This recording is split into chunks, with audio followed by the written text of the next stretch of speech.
first real-life talk in 2 years, so it's pretty exciting. So today I'll tell you about the AI Economist, which is a research project that I'm collaborating with like a list of wonderful people. So this thing, yeah, all right. So the motivation for this research is really a number of socioeconomic challenges that are trends that are concerning. First, income inequality is rising, and this is causing a lot of loss of economic opportunity. Temperatures are rising globally. I don't have to explain that one. And also, most recently, inflation is rising, right? And so all these challenges really affect everyone. And in order for us to understand how we can mitigate these issues, we really need a very careful analysis of how economic policy impacts the world and could offer a solution. But if we really think about how we go about this in AI and in economics, you'll see that this is actually extremely complicated because the economy is very complicated, right? And so if you take a look at economics, the theory and the practice, you'll see that very often there are models of how the economy behaves and the agents that make up that economy are just way too simplistic. Secondly, it's just mathematically really hard to optimize policies if you consider models where there's many heterogeneous agents that are going about their business. And thirdly, it's really hard to do counterfactual analysis, right? We don't have a time machine, we can't turn back time, right? We don't know what would happen if we had done something else in terms of policy. And fourthly, if we think about the agents in the economy, we really often don't have any clue about how people really respond to a policy, any change really. So very often we're just guessing. So in AI Economist, we're offering a bottoms-up approach to address all these issues. And essentially, we're using really rich multi-agent simulations that are consisting of all the consumers, the companies, the governments in the world. And then we use real data and priors about their behavior to analyze what happens when we apply different economic policies. But what's really important here is that all these players in this economy are now being strategic, and they're being controlled by reinforcement learning agents, right? So that's why I'm at this track. So the first question that we asked by using this framework and developing it is whether AI can really improve social welfare in these complicated systems. And again, this is really complicated because all these agents are being strategic, and that means that you have to do some very complicated game theory analysis in principle, which usually is quickly becoming intractable. So the first example that we looked at, this is kind of the earliest example, is income taxation. Now, taxation by itself might not be super exciting if you think about it on first thought, but on second thought, it's really important because taxation affects the incentives. It affects how much money you have to spend. It affects a lot of things in terms of our behavior. And so we looked at this problem of how you can optimize equality and productivity by optimizing setting these taxes. Now, from a reinforcement learning perspective, what you do is that you build a simulation with all these economic agents. They're controlled by RL. But importantly, their incentive structure, their rewards, are changed by the taxes that are being set by the government, which is also controlled by reinforcement learning agents. Now, that causes a lot of problems if you try to do two-level reinforcement learning. So 2 levels because there's the taxpayers and the government. And one of the things that you can see that's quite interesting is that these agents actually learn to specialize and learn to game taxes in response to the government. So that's an interesting feature. Like, we're not pre-programming any behaviors, but just because of emergence, you see that there's a lot of interesting aspects of real economies that start to appear in this simulation.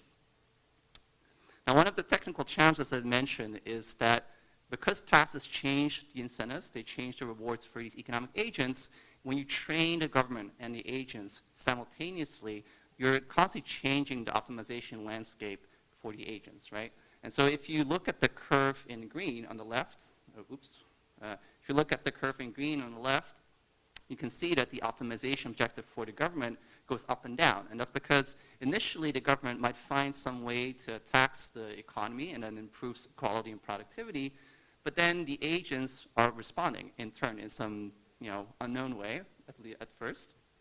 And so the objective goes down again.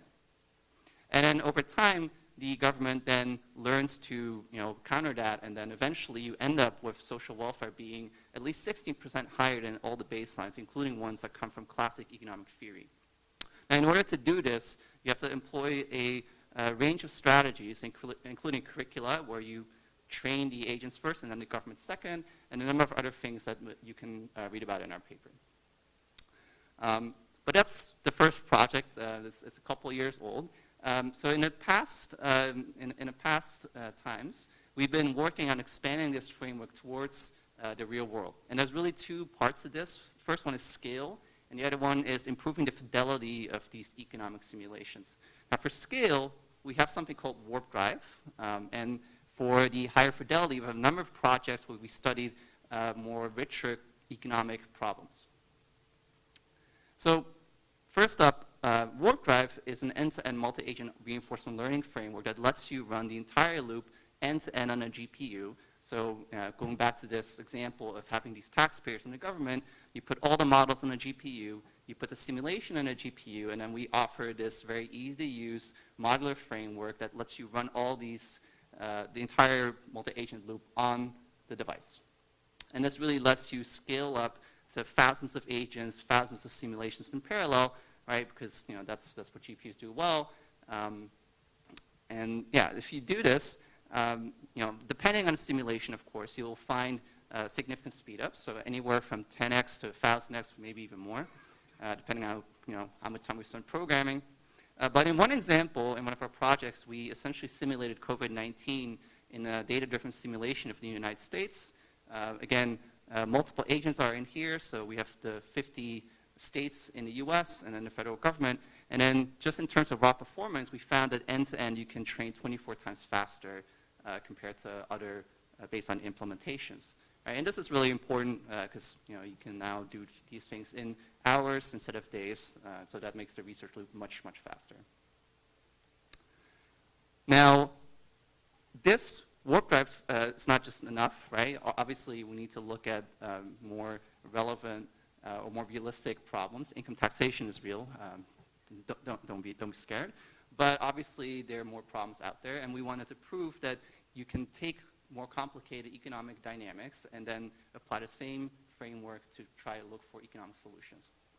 So the first example here is macroeconomic analysis. So we studied something called real business cycle models. So the main idea here is that we're going back to this taxation question, but now we're adding companies in the mix. So you have a government that is taxing the companies and the consumers are buying things from these companies. So just imagine you going to Safeway or Whole Foods or any other grocery store, you're paying a price for your basket of groceries. And so now what's interesting here is that now we have this combinatorial version of this really unstable multi-agent RL problem. Because every time any of the agents acts here, so the government raises taxes and the companies are changing their prices, we're now changing the incentives and the constraints for each of these agents. So if we train all these agents simultaneously, so we're looking for some game theoretic equilibrium, this convergence is extremely hard. And in fact, 99% of the time or more, it just fails, right? So we had an intern work for a couple of weeks and tell me, this doesn't work.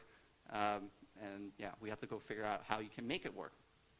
It turns out that if you generalize these strategies that I alluded to before, using curricula, using all kinds of stabilization methods, you can, again, actually get convergence, and you'll find that at good solutions, and again, for instance, the government can make social welfare higher again than any sort of baseline.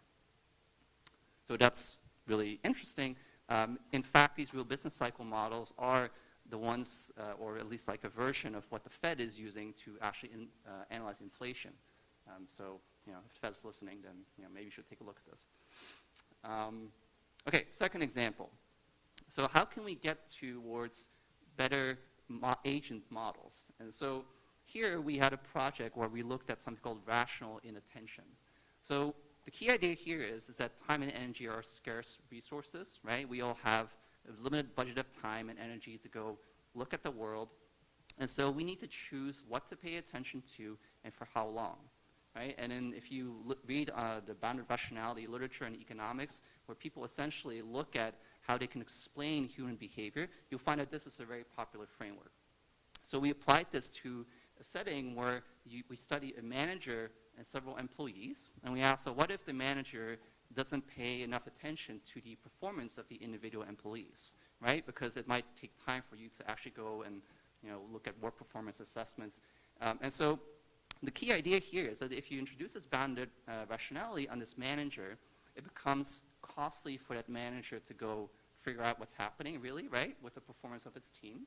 So if that manager wants to boost performance, one easy way is to just raise wages across the board, right? You just pay everyone more.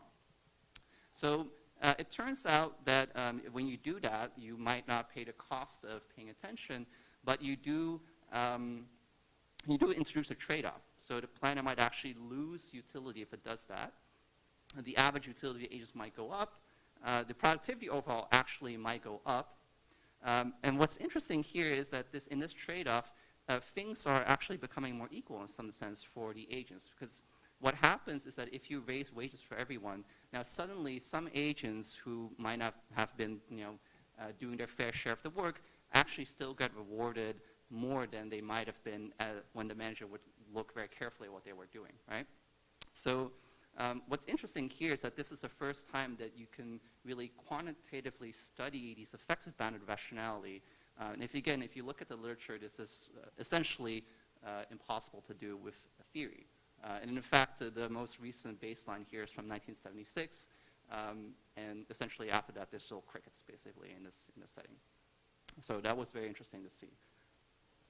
My last example here is a project that we've been doing together with the Harvard Econ CS group. And here we asked, what if we look at modern digital economies, right? So we all familiar with the gig economy, with platforms like Uber, DoorDash, and Lyft. And what's happening here is that there's this platform that's connecting buyers and sellers, and perhaps other parties too. And it's basically creating this huge market for services and goods. So we asked, what happens if you are this platform, and what happens if there's a shock in the world like COVID-19? So imagine DoorDash, right? You have a bunch of restaurants, you have a bunch of consumers. Now there's a shock, and you can't dine indoor anymore, but you can use DoorDash to order more food, right? So on the right, you can see that this red peak represents this shock, where like the red curves tells you if essentially whether or not you can eat indoors or not in this example. And what you find is that depending on whether or not there's a platform, and depending on the objective of the platform, the overall welfare in the world actually can go up, which means that depending on the objective, the platform can make a profit, the companies can make a profit, and the consumer is actually happier. And one of the interesting dynamics here is that as the world closes down, the platform becomes more and more attractive to consumers because it might get better prices or access at all to restaurants, but it might also be exposed to new restaurants the consumer didn't know about before, right?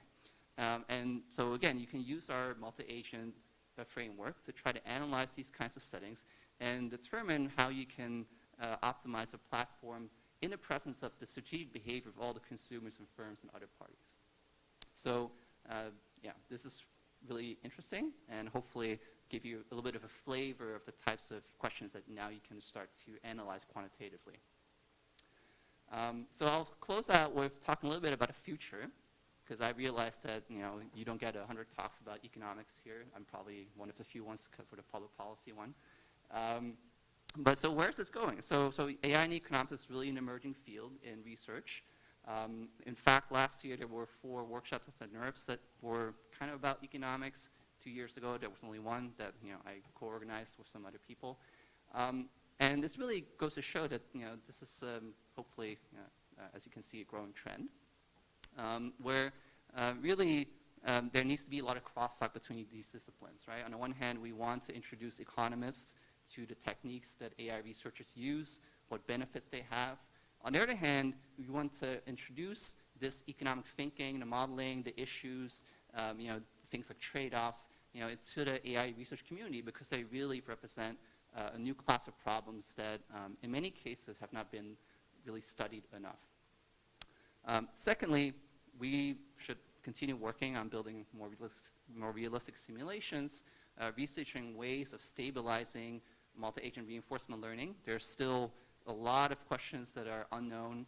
I think the previous talk mentioned a number of techniques that you can try to use to use evolving loss landscapes or higher order gradient methods.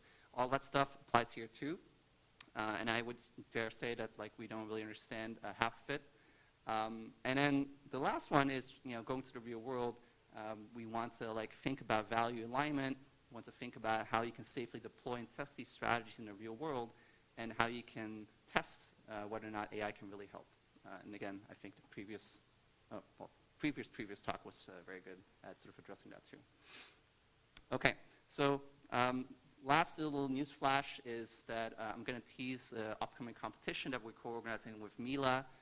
This will be about using similar ideas and then thinking about climate change. So stay tuned for the details. You'll see them hopefully soon. We're working very hard at setting it up.